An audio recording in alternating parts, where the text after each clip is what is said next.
let's move to a practical question that's probably on everyone's mind. Who should I ask for fatwa? Or where can I do fatwa shopping, as they call it? Yeah. Where should I shop for my fatwa?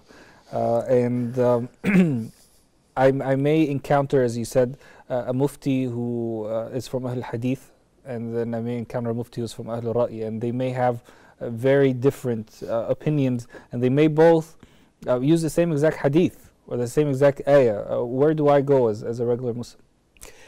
Well, actually, we have to consider first of all some measures to be observed in the fatwa itself, and some measures to be observed in the mufti or the ones who are giving fatwa. In the fatwa itself, actually, we have to know first of all that the fatwa should be a Sharia question, not anything else, not a scientific question or something like that. It is a Sharia question. Number two, the fatwa actually should include every evidence in the Sharia. If we say that the Islamic Sharia is Quran and Sunnah in one side, and then ijtihad in the other side, so I can use in ijtihad all the evidences of the Sharia, not to say, oh no, use qiyas only and that's all. No, you can use what is called al-maslaha al-mursala, the public interest, or the istihsan, that is preference, or to use something called the saddu zara'a, to block the ways to evil. These are evidences in the Sharia that we can use. After that, we should know that the fatwa itself is connected to something which is not concrete. I mean indefinite. I mean, they call it in Arabic dhanni problem. Dhanni means that it's not clear cut. It has different perspectives. It has different understanding of the text itself. So one may give me a solution of a certain taste or a certain nature, and the other one may give me another one. But the most important thing that we have to observe in the fatwa itself, that it should be based on dalil or evidence.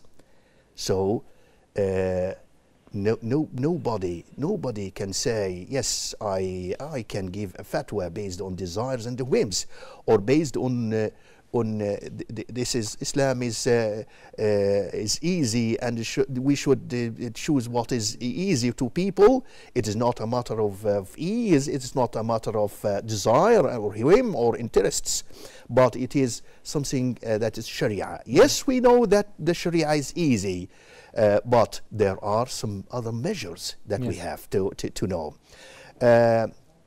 Yes, of course. So these are the measures or the elements that should be observed in the fatwa itself. In the mufti, we have to come to a very important point, that the mufti should be on a certain level. And actually, when I'm talking about the mufti, I am talking in the meantime about the mujtahid, in spite of the fact that maybe there is some mufti who is not a mujtahid, but there isn't a mujtahid without being a mufti. So, but they are interrelated. Can you say that again? Because yes, there is a mufti, but not necessarily that the mufti be a mujtahid, but the mujtahid is necessarily to be a mufti. So the ijtihad actually is guarding, is superior to the process of ifta itself, giving the fatwa itself. So we deem that the mufti should have the same qualifications like the mujtahid in a way or another. This is the reason why I am talking about fatwa and ijtihad in the meantime. That one should actually be a Muslim who is sane and have a good intellectual level, male or female whatsoever. We have Aisha, she was a mufti. Yes. And second, because the Quran and Sunnah, which are the texts of the Islamic Sharia, were in Arabic language, so that mufti or that mujtahid should be aware of Arabic language. But not to the extent that he should be like Sibawayh or very high level of knowing the Arabic language, but anyway to command the Arabic language. You said that he should be a sane person. He should be a person who understands the Arabic language. Yeah, in addition to knowledge of the Arabic language, he has to know everything about the Quran and its subjects. You know that if you are dealing in the text of the Quran, so you have to know, like Dr. Hatim said, what is nasikh and what is mansukh, what is general and what is specific, what is absolute and what is qualified. Many subjects of the Quran in order to make qiyas or to interpret the text itself. Also, you have to know everything about the Sunnah. About the Sunnah in its meaning and in its transmission. I mean, to know everything about those who transmitted the hadith. And to know which hadiths are correct, which hadiths are not correct. What is weak and what is authentic and what is hasan and so on and so forth. In addition to that, you have to know usul al-fiqh. And this is the very important subject that actually we are talking about this tonight. Yes. That's simply because you have to extract the rulings of the Sharia. So you cannot know how to extract the rulings of the Sharia without having a certain methodology in usul al-fiqh. How to arrange the adillah, how to arrange Quran first and then Sunnah and then Ijma' and then Qiyas and so on and so forth. Sometimes you acknowledge or not acknowledge some adillah, and this is it. In addition to that, you have to know everything about the issue you are dealing with. Yes. This is very important. That's a very important point, because a lot of muftis, they have everything else that you said, but they are very unaware of the issue that they're talking about, or maybe a person is calling from a different country and they don't know their circumstances and their situation. They give their fatwa based on theoretical trend, but actually we have to know what is in practice, what is in actual life, and for that reason, the mufti should ask for the assistance of some experts if he can't absorb a scientific matter. So he can take the assistance or the help of some experts in that domain.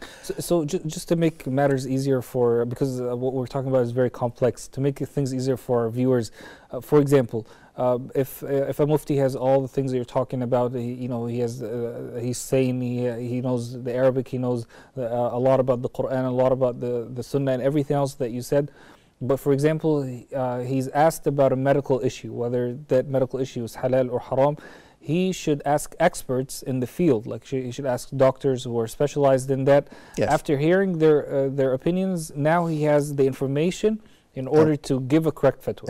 And he can base his fatwa on that information, and it be a sound fatwa.